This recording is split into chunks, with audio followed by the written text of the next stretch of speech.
France 24 et RFI présentent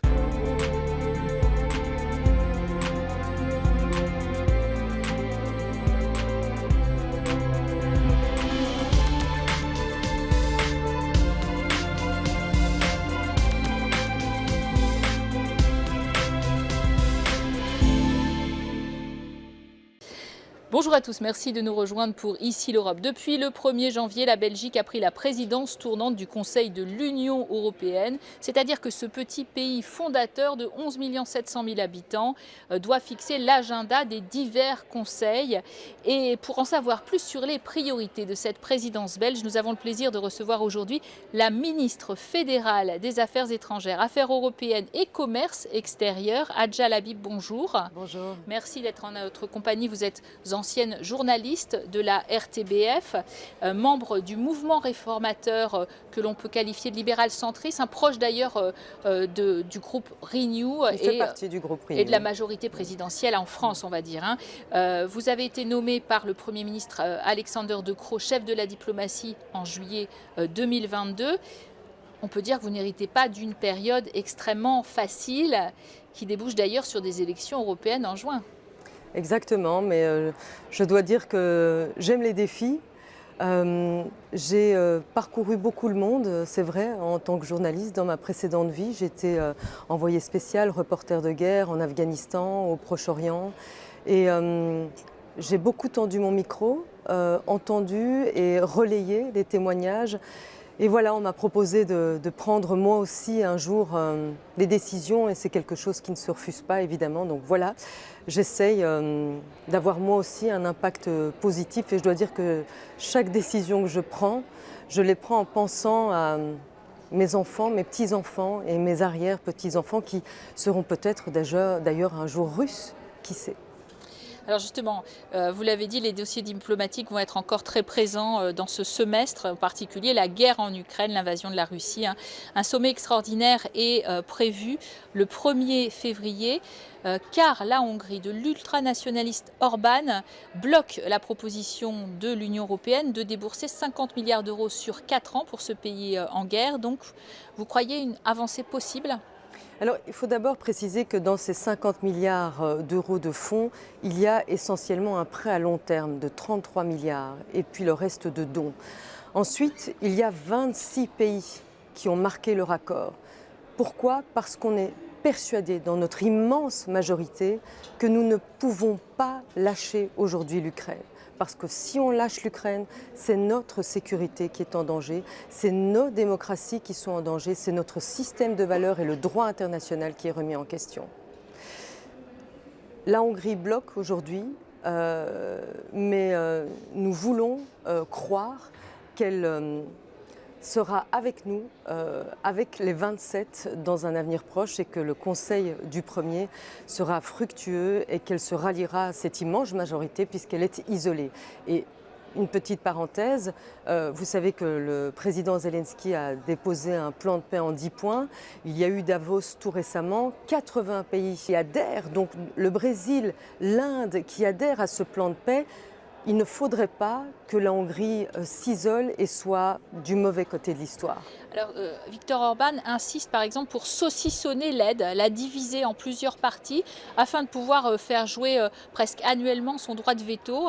Et les dirigeants européens envisagent aussi une autre solution, un accord à 26 sans la Hongrie, c'est-à-dire hors budget européen en quelque sorte. Est-ce que l'une des deux solutions est souhaitable ? Aucune. Donc pour moi, il n'y a qu'une seule solution, c'est que les 27 se mettent d'accord. Alors ça fait 1 an et demi que je suis ministre des Affaires étrangères. Je peux vous dire que j'ai assisté depuis 1 an et demi à des débats vifs, surtout quand il s'agit des deux conflits qui nous perturbent le plus, c'est-à-dire le Proche-Orient et l'Ukraine. Ce sont des débats qui évidemment entraînent des intérêts extrêmement divergents, et c'est normal. Quand on prend par exemple la Finlande, qui a une frontière de 1000 km avec la Russie, il y a un impact qui est énorme évidemment par rapport à des pays comme la Grèce ou comme l'Espagne. Mais je suis optimiste et réaliste à la fois. Je suis persuadée qu'on arrivera à se mettre d'accord à 27. La Belgique est réputée pour son art du compromis parce qu'on a cette capacité sans doute d'écouter des sons de cloche divergents, des intérêts divergents dans des langues divergentes, puisque chez nous on parle déjà 3 langues et si on prend l'exemple de notre gouvernement, par exemple, on a 7 partis autour de la table dans 2 langues différentes, on communique, c'est difficile, ça met du temps, mais on a toujours le même gouvernement qui tient le coup depuis 2019 et j'espère qu'on renforcera encore l'Union européenne qui a besoin justement d'être plus unie que jamais face à un monde de plus en plus polarisé et polarisant. Vous savez bien que la Hongrie finalement attend 20 milliards d'euros supplémentaires encore retenus pour sanctionner les écarts de Budapest par rapport à l'état de droit. L'Union européenne semble à la merci de ce chantage de la Hongrie. Certains parlementaires d'ailleurs demandent l'activation de l'article 7 qui priverait la Hongrie de ce droit de vote et pensent qu'on peut réunir l'unanimité des 26 autres. Est-ce que c'est une piste à explorer ? L'état de droit, c'est une de nos priorités de notre présidence. Je pense qu'à l'heure où on observe un recul des valeurs démocratiques, des libertés fondamentales, d'indépendance de la justice, des médias aussi que vous êtes, on ne peut pas badiner avec l'état de droit. Donc il n'y aura pas de compromis sur cet aspect-là. La Hongrie a déjà eu une libération d'un premier paquet de 10 milliards parce qu'elle a fait des efforts. Il y a eu certaines étapes dans la lutte contre la corruption, l'indépendance de la justice. Bon, il y a des étapes qui ont été franchies, mais il y a encore 20 milliards, plus ou moins 21 milliards exactement, qui restent bloqués. Et tant que la Hongrie ne fera pas les efforts nécessaires, ils ne seront pas débloqués. Il faut savoir que c'est un Belge qui a inventé, donc l'actuel commissaire à la justice, Didier Reynders, qui a inventé ce qu'on appelle le dialogue sur l'état de droit. Finalement, on fait le point sur tout ce qu'on peut améliorer pour assurer qu'on soit des démocraties réellement ancrées dans nos valeurs d'indépendance, de la justice, des médias, la liberté. Donc, pas de marchandage, on ne transigera pas, mais on veut des efforts. Et par contre, si effectivement la Hongrie fait des efforts, eh bien, nous serons prêts, évidemment, à lâcher, à libérer les fonds de cohésion auxquels ils n'ont pas droit. Et je pense qu'on ne peut pas se permettre de faire autrement, surtout avec des pays comme l'Ukraine à l'heure actuelle, qui accomplit des efforts immenses pour adapter sa législation, pour lutter contre la corruption elle-même et pour devenir un membre à part entière, donc candidat à l'Union européenne. Et vous le savez, la Commission a demandé l'ouverture de négociations parce que justement l'Ukraine, et la Moldavie aussi d'ailleurs, continuent à progresser. Ce serait contre-productif qu'on fasse autrement, ce serait affaiblir finalement notre Union européenne. Le commissaire français Thierry Breton, commissaire à l'industrie, propose d'assigner une mission à la prochaine commission, de doter l'Europe d'un fonds de défense de 100 milliards d'euros pour développer des infrastructures communes. Est-ce que ça vous paraît réaliste, souhaitable encore ? En tout cas, il est plus que souhaitable que l'Union européenne se coordonne et ait une véritable industrie de la défense. L'Union européenne, si on prend les 27 États membres, on dépense 3 fois le budget de la Russie en armement. On dépense plus que la Chine en termes d'armement, mais on est moins efficace parce qu'on n'est pas cohérent et que donc, quand il s'agit de fournir une aide à l'Ukraine, les armes ne correspondent pas, les chars, etc., les F-16 tardent à être livrés. Et donc, c'est urgent, évidemment, vu l'état du monde, malheureusement, vu les conflits qui se multiplient. Il y en a une quarantaine, parce qu'on parle beaucoup de l'Ukraine, parce que bien sûr, c'est tout proche, c'est qu'à 1600 km de Strasbourg, où nous sommes à l'heure actuelle. Donc, il est urgent qu'on puisse répondre, qu'on puisse se défendre, qu'on puisse protéger aussi nos citoyens et nos territoires. Des États de l'Union européenne à l'Est, Bulgarie, Pologne, Hongrie, Roumanie, Slovaquie, demandent à l'Union européenne d'imposer des droits d'importation sur les céréales ukrainiennes, invoquant une concurrence déloyale. Le rapprochement avec le grenier de l'Europe suscite beaucoup de craintes de dumping agricole. C'est la Russie de Poutine qui marque des points. Et c'est contre elle qu'il faut lutter. Parce que qu'est-ce qui est à l'origine de cette crise des céréales et des graines ? c'est les blocages en fait imposés par la Russie.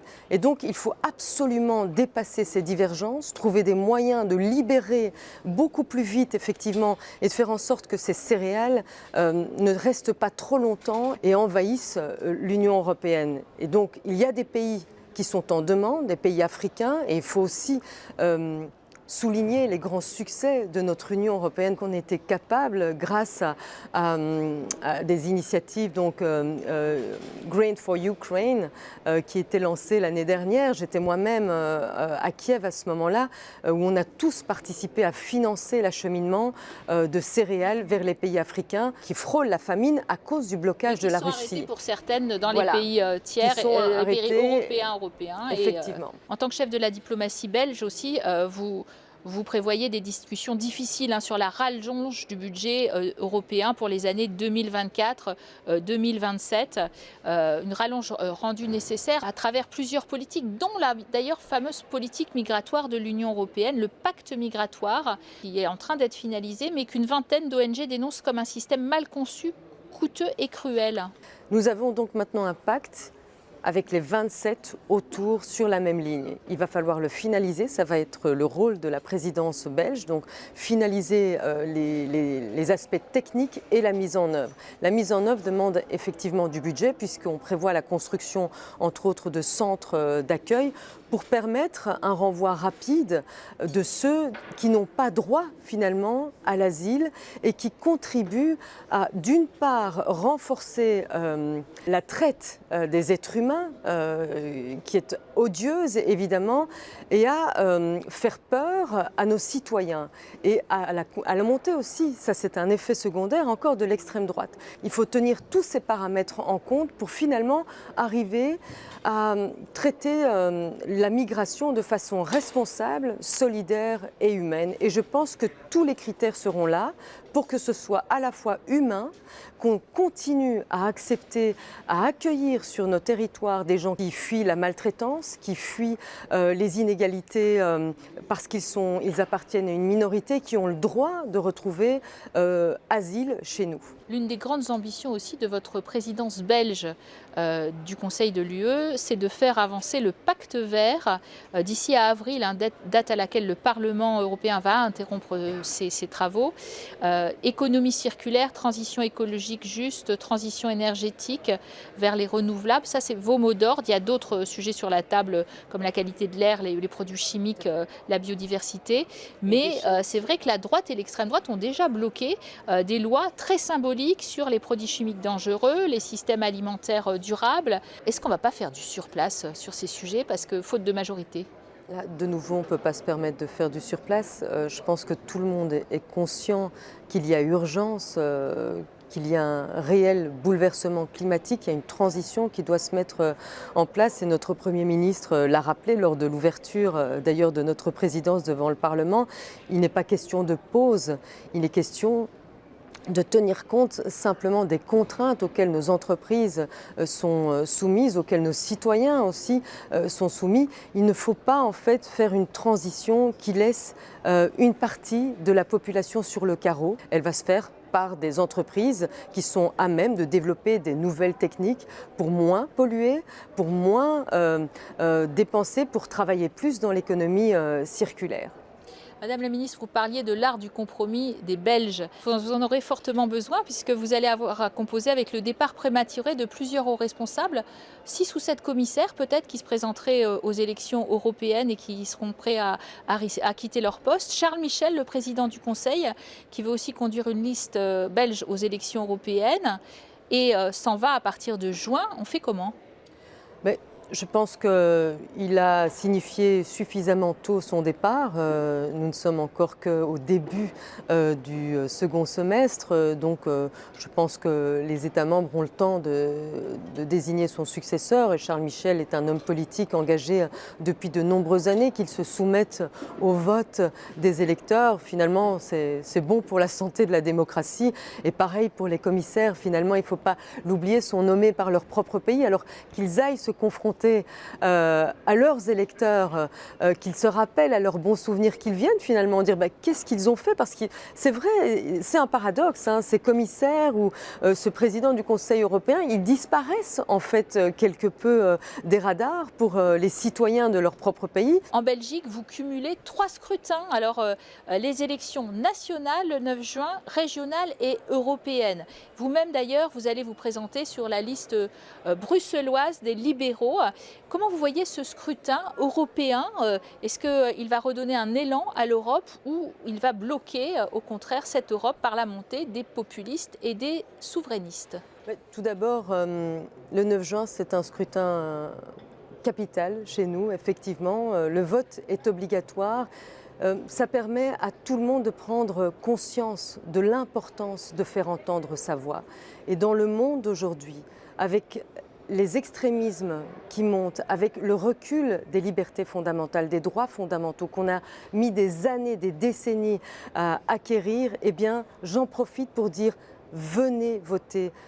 Faites entendre votre voix, chaque voix compte, c'est important, et ne cédez pas aux solutions simplistes qui sont apportées par des partis extrêmes qui d'ailleurs, on le voit, quand ils arrivent au pouvoir, sont finalement confrontés à la réalité et sont incapables d'appliquer leurs promesses. Vous pensez à l'Italie de Giorgia Meloni?